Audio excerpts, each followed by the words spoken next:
ਜਿਹਦੇ ਮਨ ਦੇ ਵਿੱਚ ਪ੍ਰਭੂ ਦਾ ਨਾਮ ਹੈ ਉਹਨੂੰ ਦੁਖੀ ਕਰਨਾ ਬੜਾ ਔਖਾ ਹੈ, ਬੜਾ ਔਖਾ ਹੈ।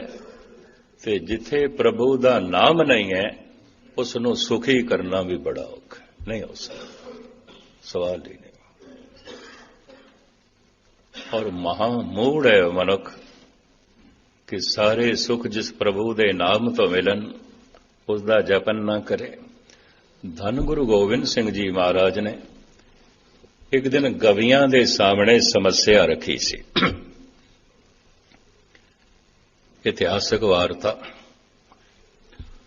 ਮਹਾਰਾਜ ਜੀ ਕਹਿਣ ਲੱਗੇ ਮੈਨੂੰ ਸਿਰਫ 2 ਪੰਕਤੀਆਂ 'ਚ ਹੀ ਦੱਸੋ ਮੂਰਖ ਕਿਸ ਨੂੰ ਕਹਿੰਦੇ ਨੇ।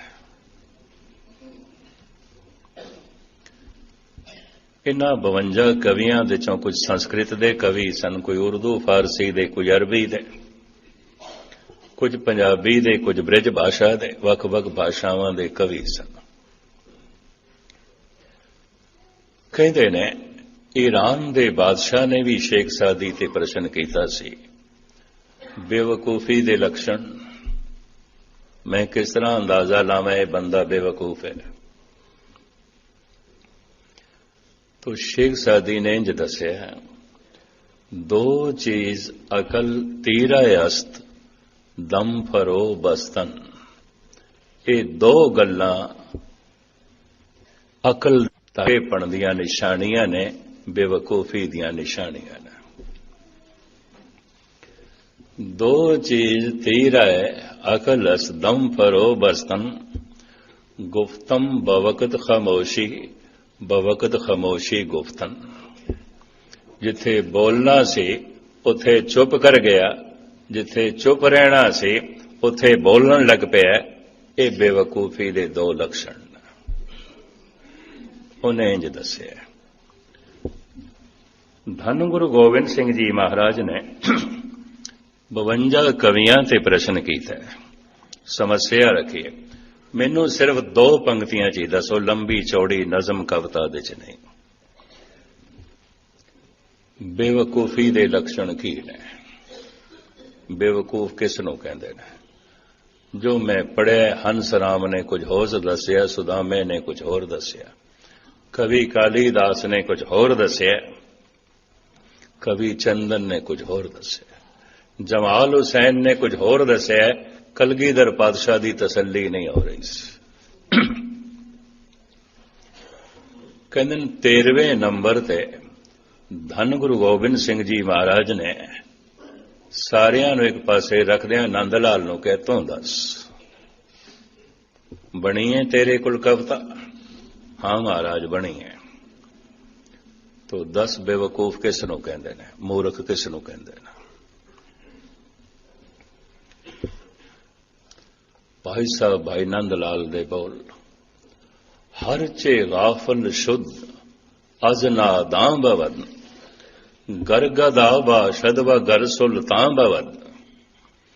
भावें बादशाह है चोटी दा धनवान है, ते भावें मुफलिस है गरीब है भिखारी है, अगर रब नूं याद नहीं करदा महा बेवकूफ है, बेअकल है, मूर्ख।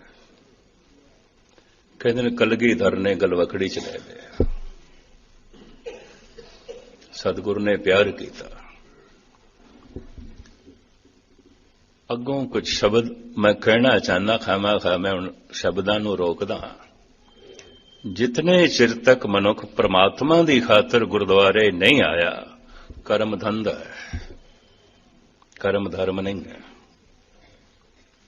जिवें दुकान ते गया तिवें गुरुद्वारे चला गया, जिवें बाजार दे च गया तिवें मंदिर चला गया। गुरु नानक देव जी महाराज ने मस्जिद दे च पढ़दे हुए नमाजी सुल्तानपुर दे नवाब नूं कह दिता सी, कौन तेरे नाल नमाज पढ़े? तूं ते काबल दे च घोड़े खरीददा पिया सी, आपां घोड़े नहीं खरीदने, तेरी नमाज भी दंदा है, तू ते किरत कर रहा सी। हो सकता है गुस्ताखी माफ किसी का पाठ करना धंधा होवे, हो सकता है किसी का तकड़ी तोलना धर्म होवे। मनुख कर के रहा है ਇਹਦੇ ਹਿਸਾਬ ਨਾਲ ਮਨੁੱਖ ਨੂੰ ਨਾਪਣ ਤੋਲਣ ਦੀ ਕੋਸ਼ਿਸ਼ ਨਾ ਕਰਨਾ। ਮਨੁੱਖ ਸੋਚ ਕੀ ਰਿਹਾ ਹੈ, ਇਹਦੇ ਨਾਲ ਵੇਖਣਾ। ਮਨੁੱਖ ਦਾ ਕਿਰਦਾਰ ਕੀ ਹੈ, ਇਹ ਮਨੁੱਖ ਨੂੰ ਨਾਪਣ ਤੋਲਣ ਦਾ ਢੰਗ ਨਹੀਂ ਹੈ। ਮਨੁੱਖ ਦੇ ਵਿਚਾਰ ਕੀ ਹੈ, ਇਹ ਮਨੁੱਖ ਨੂੰ ਨਾਪਣ ਤੋਲਣ ਦਾ ਢੰਗ ਹੈ। ਜਿਸ ਦਿਨ ਮਨ ਪ੍ਰਭਾਵਿਤ ਹੋ ਗਿਆ, ਪਹਿਲੇ ਤੇ ਆ ਰਿਹਾ ਸੀ ਗੁਰਦੁਆਰੇ ਸੰਸਾਰ ਦੀ ਖਾਤਰ, तो धंधा सी। एक दिन धंधा धर्म बन गया। किस तरह? मन ते प्रभाव परमात्मा का पै गया। और कदों पैदा होंदा है ये प्रभाव? जद पता चल जाए शरीर दे भावें सारे सुख होवन तां भी मन दा कलेश मिटदा नहीं। सगल श्रेष्ठ को राजा दुखिया।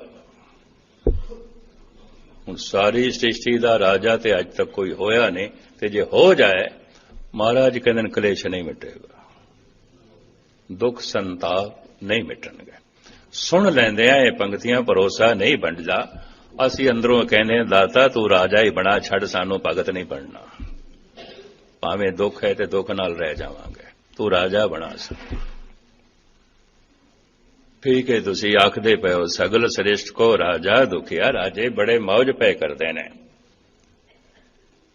सानू भगत नहीं बनना, तू राजा बना। तो मैं फिर दोहरा दिया, ये चिकने चुपड़े मथे पता नहीं कितना गम छुपाई बैठे। ये मुस्कुरांदे हुए चेहरे पता नहीं कितना रोना छुपाई बैठे। ये हसदे खिड़दे मनुख पता नहीं अपने अंदर कितना मुरझाना छुपाई बैठे ने। उपरों वेख के भुलिया ना करो, ये भी महज करते हैं। ये सिर्फ ऊपर ही ऊपर है, अंदर पता नहीं कितना कलेश है, कितनियां चिंतावां ने। लोड़ां दी पूर्ति हो जाए तन नूं सुख मिलता है, परमात्मा दा मिलन हो जाए मन नूं आनंद मिलता है। ਤੇ जितने चिर तक परमात्मा मन ਨੂੰ ਮਿਲਿਆ ਨਹੀਂ, ਸਰੀਰ ਦੇ ਸਾਰੇ ਸੁੱਖ ਵੀ ਕਲੇਸ਼ ਬਣੇ ਰਹਿਣਗੇ। ਇਹ ਵੀ ਮਹਿਜ਼ ਕਰਦੇ ਆ, ਸਭ ਕੁਝ ਦੇ ਹੁੰਦਿਆਂ ਵੀ ਕਲੇਸ਼ ਬਣਿਆ ਰਹੇਗਾ।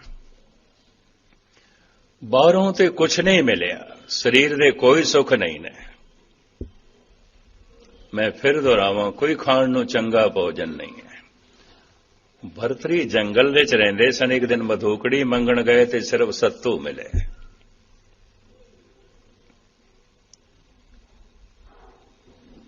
वो अपनी जोगी विच आके सत्तूआं नूं घोलिया, पानी पाया, थोड़ा नमक पाके खाण लगे। उदयपुर दा राणा उत्थों लंघिया,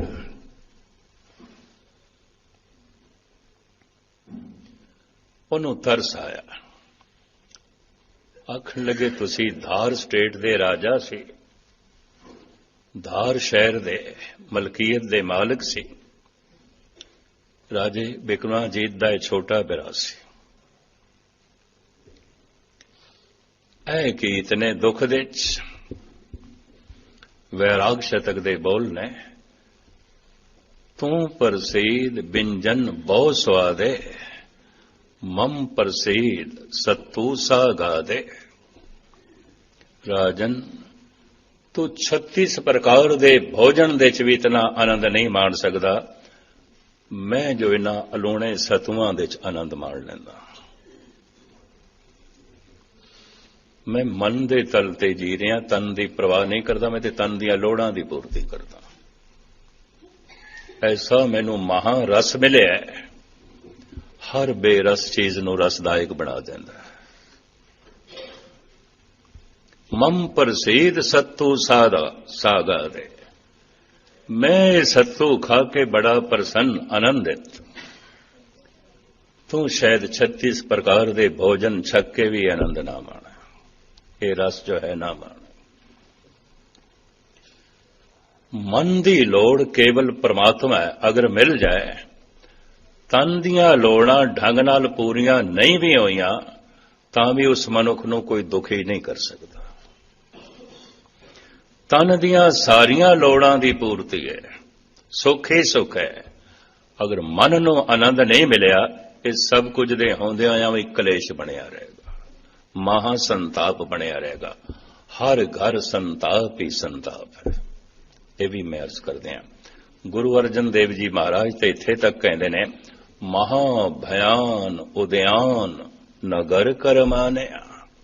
ਹੈ ਤੇ ਇੱਕ ਬਹੁਤ ਵੱਡੀ ਉਜਾੜ।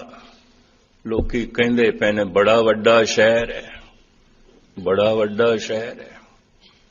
ਨਗਰ ਕਰਮਾਨਿਆ, ਬਹੁਤ ਵੱਡਾ ਨਗਰ ਹੈ। ਮਹਾਰਾਜ ਕਹਿੰਦੇ ਨੇ ਮੇਰੇ ਕੋਲ ਪੁੱਛੋ, ਬਹੁਤ ਵੱਡੀ ਉਜਾੜ ਹੈ, ਕੁਝ ਵੀ ਨਹੀਂ ਹੈ। ਬੰਦਾ ਬੰਦੇ ਨਾਲ ਟੁੱਟਿਆ ਹੋਇਆ ਹੈ। ਸ਼ਹਿਰ ਤੇ ਤਾਂ ਮੰਨੀਏ, ਨਗਰ ਤੇ ਤਾਂ ਮੰਨੀਏ, ਨਰ ਨਰ ਨਾਲ ਜੁੜਿਆ ਹੋਵੇ, ਬੰਦੇ ਬੰਦਿਆਂ ਨਾਲ ਜੁੜੇ ਹੋਏ, ਭਾਈਚਾਰਾ ਹੋਵੇ। ਮਨੁੱਖ ਤੇ ਮਨੁੱਖ ਨਾਲ ਟੁੱਟਿਆ ਹੋਇਆ ਹੈ। ਭਾਵੇਂ ਆਬਾਦੀ 50 ਲੱਗਦੀ ਹੈ ਤੇ ਕੀ ਹੋ ਗਿਆ? ਮਹਾਰਾਜ ਕਹਿੰਦੇ ਬਹੁਤ ਵੱਡੀ ਉਜਾੜ ਹੈ। ਮਹਾ ਭਿਆਨ ਉਦਿਆਨ ਨਗਰ ਕਰਮਾਨਿਆ। ਝੂਠ ਸਮਗਰੀ ਪੇਖ ਸੱਚ ਕਰ ਜਾਣਿਆ। ਜੋ ਕੁਛ ਵੀ ਕੋਲ ਸੀ ਹੈਗਾ ਤੇ ਝੂਠ ਸੀ। ਨਾਨਕ ਵਖਾਣੇ ਬੇਨਤੀ ਤੁਝ ਬਾਜ, ਕੂੜੋ ਕੂੜ ਹੈ ਤੇ ਸਭ ਕੁਝ ਕੂੜ ਸੀ। ਝੂਠ ਸਮਗਰੀ ਪੇਖ ਸੱਚ ਕਰ ਜਾਣਿਆ। ਕਾਮ ਕ੍ਰੋਧ ਅਹੰਕਾਰ ਫਿਰੇ ਦੇਵਾਨਿਆ।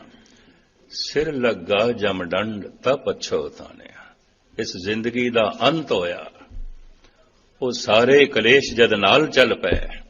ਸਰੀਰ ਦੇ ਅੰਦਰ ਇੱਕ ਸੂਖਸ਼ਮ ਸਰੀਰ ਹੈ ਜਿਸ ਨੂੰ ਜੀਵ ਕਹਿੰਦੇ ਨੇ।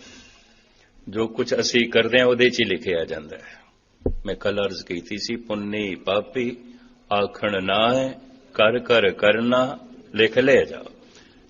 ਜਿਸ ਕਰਮ ਦੇ 'ਚ ਮਨ ਸ਼ਾਮਲ ਹੁੰਦਾ ਹੈ ਉਹ ਕਰਨਾ ਸੂਖਸ਼ਮ ਸਰੀਰ ਦੇ 'ਚ ਲਿਖਿਆ ਜਾਂਦਾ ਹੈ। ਉਹਨੂੰ ਸੰਸਕਾਰ ਕਹਿੰਦੇ ਨੇ। ਸੰਸਕਾਰ ਇਕੱਠੇ ਹੁੰਦੇ ਰਹਿੰਦੇ ਨੇ। ਉਹ ਸੂਖਸ਼ਮ ਸਰੀਰ ਜਿਹਨੂੰ ਇਨਰ ਬਾਡੀ ਕਹਿੰਦੇ ਨੇ, ਇਸ ਸਰੀਰ ਦੇ 'ਚੋਂ, ਅਸਥੂਲ ਸਰੀਰ ਦੇ 'ਚੋਂ ਨਿਕਲਦੀ ਹੈ, ਪ੍ਰਾਣਾਂ ਦੀ ਡੋਰੀ ਟੁੱਟ ਜਾਂਦੀ ਹੈ। ਇਹ ਜੀਵ ਜੈਸੇ ਨਿਕਲਦਾ ਹੈ ਉਹ ਸਾਰੇ ਸੰਸਕਾਰ ਲੈ ਕੇ ਚੱਲਦਾ ਹੈ। ਤੇ ਜੇ ਸੰਸਕਾਰਾਂ ਦੇ 'ਚ ਕਲੇਸ਼ ਹੀ ਕਲੇਸ਼ ਸੀ ਤਾਂ ਸਾਰਾ ਕਲੇਸ਼ ਲੈ ਕੇ ਹੀ ਨਿਕਲਦਾ ਹੈ। ਅੱਗੋਂ ਵੀ ਕਲੇਸ਼, ਅੱਗੋਂ ਕਿਹੜਾ ਸੁੱਖ ਮਿਲ ਜਾਣਾ ਹੈ। मौत सिर्फ इतना ही कर दी है। हयात एक मुस्तकिल गम के सिवा कुछ भी नहीं। फकत इतना है कि जंजीर बदल जाती है। पहले होर तन दे सी, हुण होर तन दे हो गए। जंजीरां बदल गई और कुछ भी नहीं। जेल दी कोठड़ी बदल गई है और कुछ भी नहीं।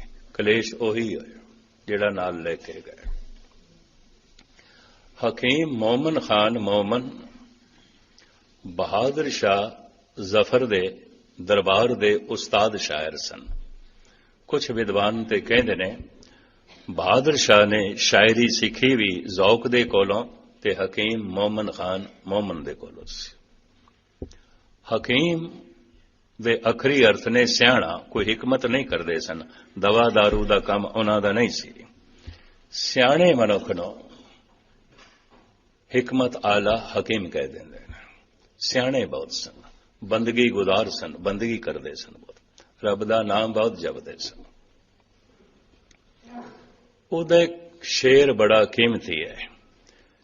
ਕਹਿੰਦਾ, ਅਬ ਤੋਂ ਘਬਰਾ ਕੇ ਇਹ ਕਹਤੇ हैं कि मर जाएंगे। इतना दुख झेलिया नहीं जाता, इन्ना दुख।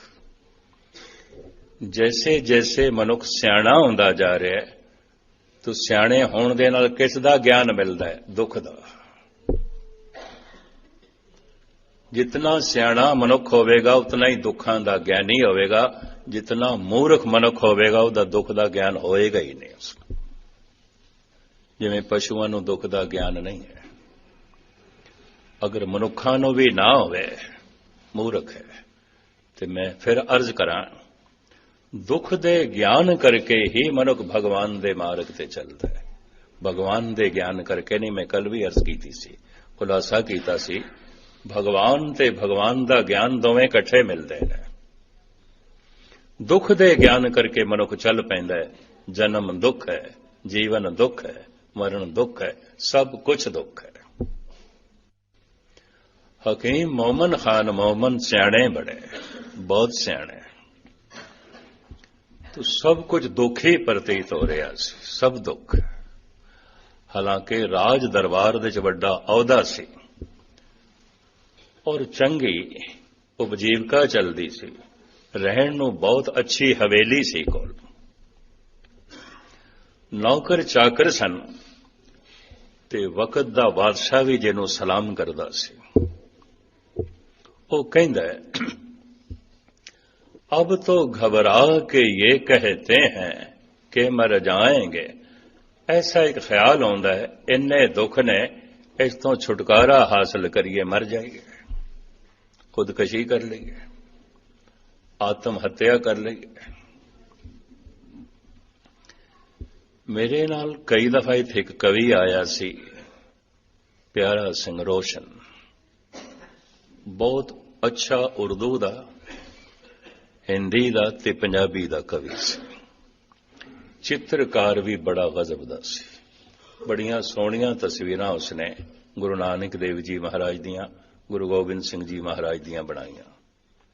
10-12 साल मेरे नाल चले, अमृतसर दा वासी। जिस दिन मैं अमृतसर पहुंचना होंदा सी, क्योंकि गुरु रामदास जी दे गुरपुरब तो लेके दिवाली तक दास उत्थे हाजरी भरदा है, सब तो पहले अगे वही खड़ा होंदा सी, वही मिलदा सी। कोई 5-6 साल पहले दी गल है, वो मैनू मिलिया ना, मैं कह इत्थे उल्टी रस्म हो गई, हमेशा वही अगे मिलदा सी। कमरे दियां चाबियां भी उहदे कोल आउंदियां सन, होर भी नाल संगतां नूं लैके खड़ा होंदा सी, वो नहीं है। 3-4 दिन लंघे ते मैं पुछ लिया, मैं कहा रोशन जी किथे ने? कहने लगे उन्हें 4थी मंजिल तो छार मार के खुदकशी की थी, शरीर टुकड़े टुकड़े हो गया। सियाणा बहुत सी, कवितावां दे च गहराई बड़ी, सारे कवि जानते, पर कीती खुदकशी। दुनिया के बहुत सारे सियाणियां ने हैरान हो गए खुदकशी की थी, नंदलाल नूरपुरी ने भी। कारण जैसे जैसे सियाणा होंदा जा रहा है, तो वैसे वैसे पता चलता है जन्म दुख है, जीवन दुख है, मरण दुख है, जगत दुख है, सब कुछ ही दुख है। हुण उस दुख दे च किवें जीविया जाए, किवें जीवे जाए? या ते मनुख नूं गुरबाणी दा बोध होवे। मैं ऐसा तो नहीं कह सकता कि उसनूं बोध नहीं सी, बस उस तल दा नहीं सी जिथे मनुख अपनी जिंदगी नूं बदले। बस बोध इतना ही सी, दुख है, जिंदगी नूं खत्म करो, खत्म करो। उन्हें खत्म कर ली।